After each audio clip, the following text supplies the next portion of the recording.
inventions and lost a lot of money.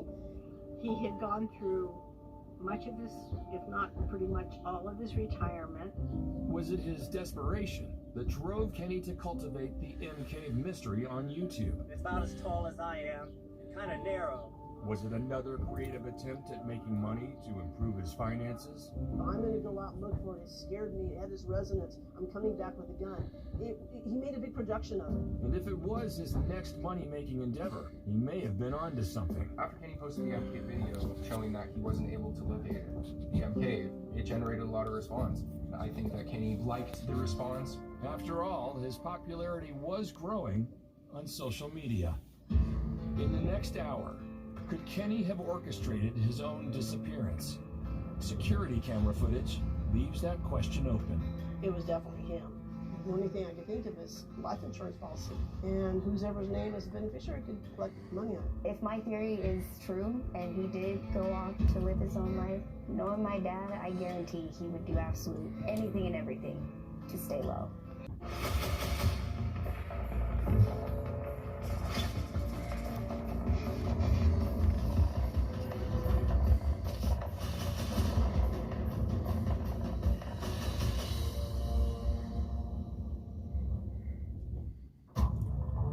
In 2014, a YouTube user calling himself Snakebit McGee claimed to have stumbled on a cave shaped like a capital M somewhere in the Mojave Desert. It's about as tall as I am, and kind of narrow, and it's stuck on the side of a mountain. He described a terrifying Veach's disappearance. I decided about a year ago that I was going to strike out on my own and make money the way I want to make money. Kenny had left his long-standing full-time job, seeking to create a new life where he was his own boss. Hello, people of Shark Tank. But his business ideas and entrepreneurial goals seemed to be falling short. He had gone through much of his, if not pretty much all of his retirement.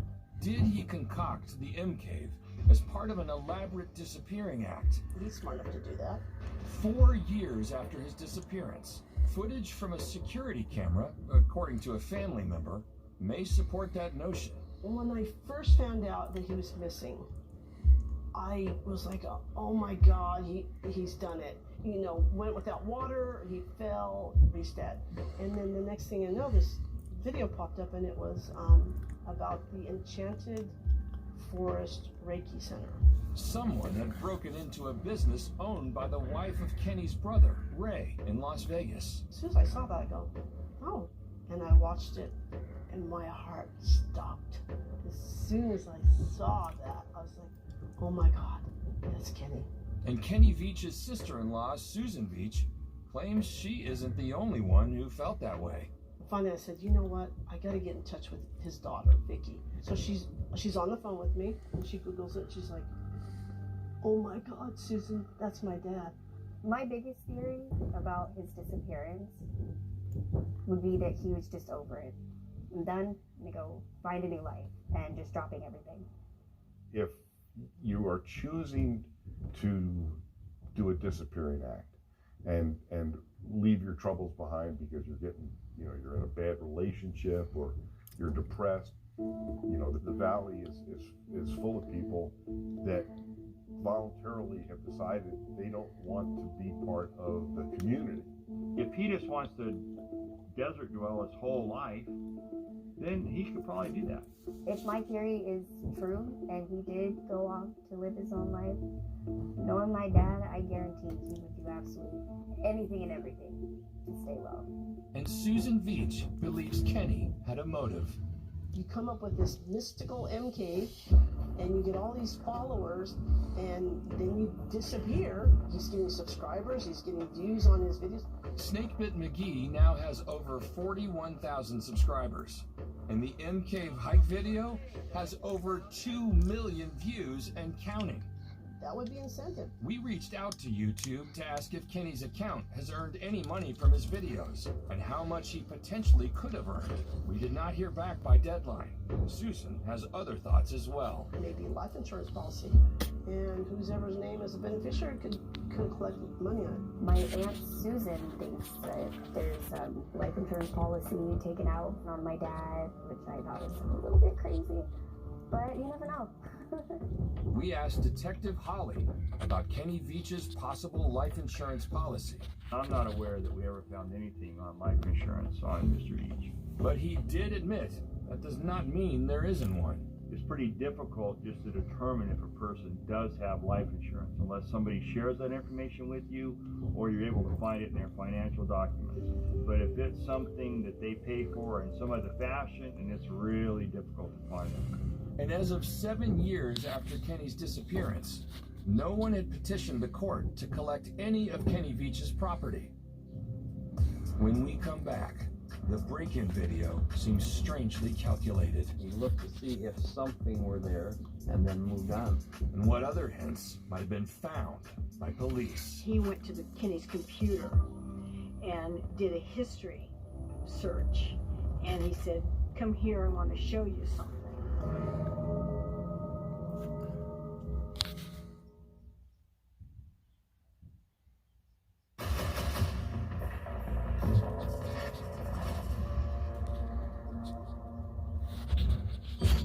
Seasoned hiker Kenny Veach vanishes into the sands of the Mojave Desert, and amateur sleuths soon light up the internet with theories, some fantastical and bizarre, others more plausible, including the idea that Kenny staged his own disappearance to escape the stresses of his life and finances.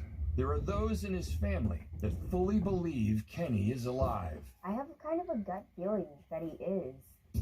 And one family member was made a believer because of a security video of a break-in that happened 4 years after Kenny Veach disappeared in the desert. I watched it 20 times, over and over again. The body, the looks, the clothing, the hairline, the forehead, the eyebrows, everything. It was definitely him. Once Susan made up her mind that this was indeed Kenny Veach, her reaction was not what you might expect. To be honest, it hurts me that he would do something like that, because he has one daughter and one granddaughter, and they're hurting.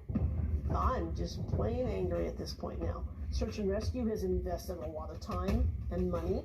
You can't have a conscience and know that you're okay, and know that people are coming out here looking for you, and all these innocent people are going out in the desert looking for this mysterious MK, and somebody's going to get hurt and your conscience doesn't bother you. That's not right. And what is Susan hoping to achieve? You know what? I don't care if Kenny gets arrested. I don't need him in prison. He didn't do anything to me, but his daughter deserves the truth.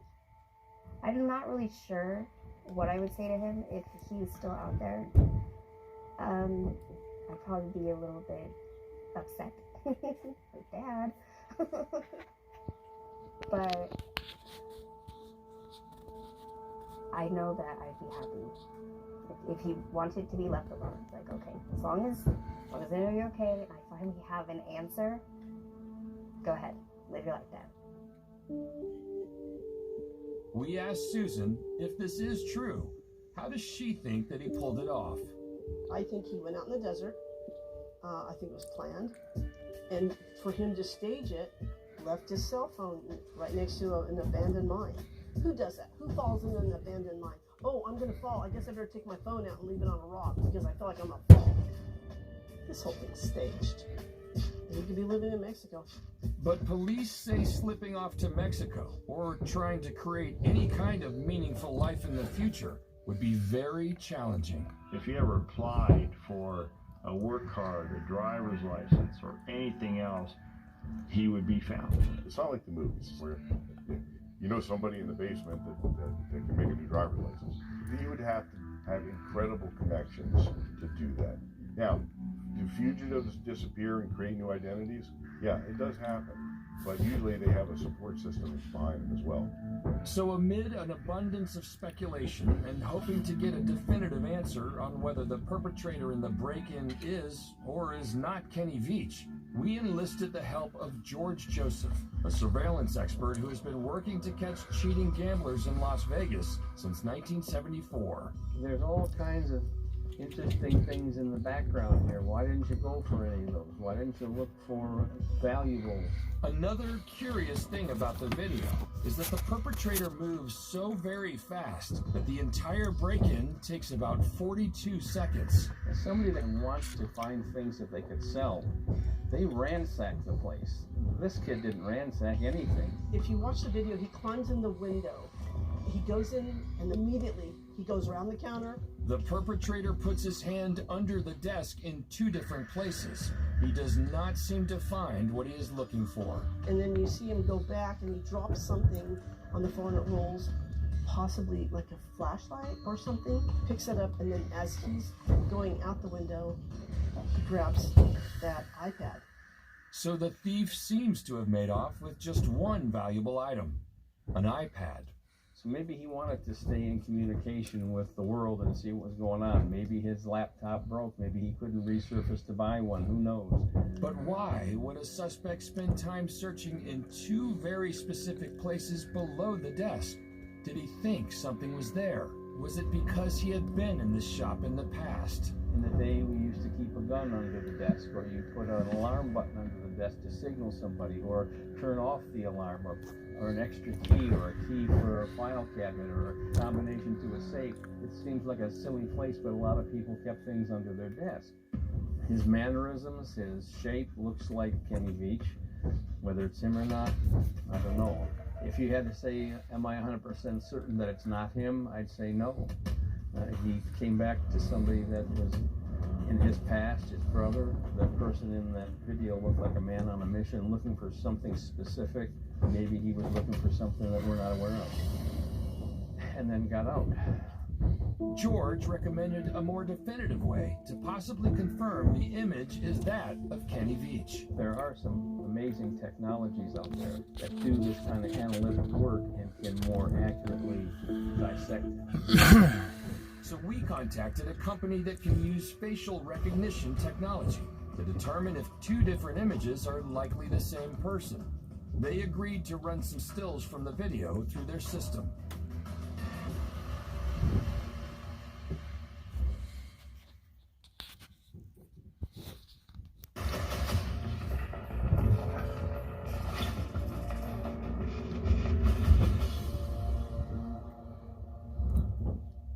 The mysterious disappearance of a long-distance desert hiker after he says he experienced a strange sensation near sensitive government land in Nevada. This one just made my body vibrate. Fuels a growing debate. A lot of weird theories about what's going on out there in the desert. Some believe there were nefarious forces involved in the disappearance of Kenny Veach, but after blurry security camera, Victoria said she really does think the man in the video looks like her father, but has since come to the conclusion that it's likely not him. We also reached out to Kenny's brother Raymond, asking if it ever crossed his mind that the burglary suspect could actually be Kenny. He's adamant that it's not his brother and says Kenny didn't even know about the store. Ray tells us that he provided the surveillance video to the police early on. Perhaps most notably, he says that if Kenny were still alive, he wouldn't have stayed in Las Vegas. Instead, he more likely would be back east to be with a family member. We had early... Do not believe that my dad would actually commit suicide. I just don't see that in him. He was too strong-willed. For suicide because it's embarrassing to them. It's embarrassing to their family. I really do not believe that my dad would actually commit suicide. I just don't see that in him. He was too strong-willed. Metrica, a software and data company that aims to fight crime utilizing facial recognition, among other things. One of their programs can determine if 2 different images are likely the same person. Kevin King walked us through the process by video conference. He started with one still image of Kenny. And so we've uploaded the image here, and we've performed a detection, and it is 99.99% confident that we have found a face in the image. At this point, the technology has simply identified a face in the image. The next thing we would do is to open up the video we would want to work with and scrub through that video in an attempt to find some good image shots where we can see the person, say, facing directly at the camera, head is not tilted, and then we capture those stills out of the video, and then we crop them. We may enhance them as well to say change contrast or things like that to give the facial recognition algorithms their best chance of detecting a person. Here, for instance, is one of the better images we were able to grab from the security video, and you can see that it does detect a face, but although it says 99.47, that actually means it's not particularly confident that there is a good usable face in that image. It just means that it found one. Here's another image that we captured, and you can see that this image is so distorted and so blurry that it's not even confident it can find a face in this image. This video is low quality, primarily because it's an infrared camera image. So infrared images tend to be of much lower quality because, especially in surveillance cameras, they tend not to put high quality image sensors in those. So Kevin used the best image capture he could find to do the comparison. We perform our comparison, and the application indicates that there is no match found. It could be a number of things. It could be that the image quality is just too low. It could be that it's not Kenny Beach, and there's no way for us to be able to tell the difference between the two, essentially. It could be that the image quality is just too low. It could be that it's not Kenny Beach, and there's no way for us to be able to tell the difference between the two, essentially. If the image was of higher quality, we could probably make a determination about whether or not it was Kenny Beach, but because of the image quality being so low, I can't determine one way or the other if it was or if it was not him. Despite the inconclusive results, when Susan Veach watches the video, she is confident it is Kenny. So confident that she sent the video to the Las Vegas Metropolitan Police. I contacted Metro, and okay, so here would be Kenny's YouTube earnings. He's not raking in the millions or anything. 5 uploads, 50,000, roughly 100 and change subscribers, 3,482,422 views. Created February 10th, 2012. Estimated monthly earnings $15 to $236 a month. Estimated yearly earnings $177 to $2.8 thousand. If you want to break it down by traffic, date, this was the 17th, so these videos I'm not exactly sure.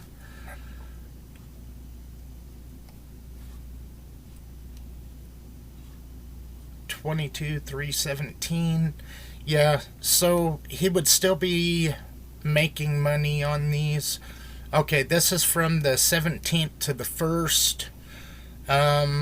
76 cents to $12. 48 cents to $8. 39 cents to $6. 33 cents to $5. I mean, it isn't like YouTube is going to roll you in the cash or anything. I don't see anybody, well, I don't see most channels getting a new Mercedes or anything from making videos. So anyway, there's that. Later.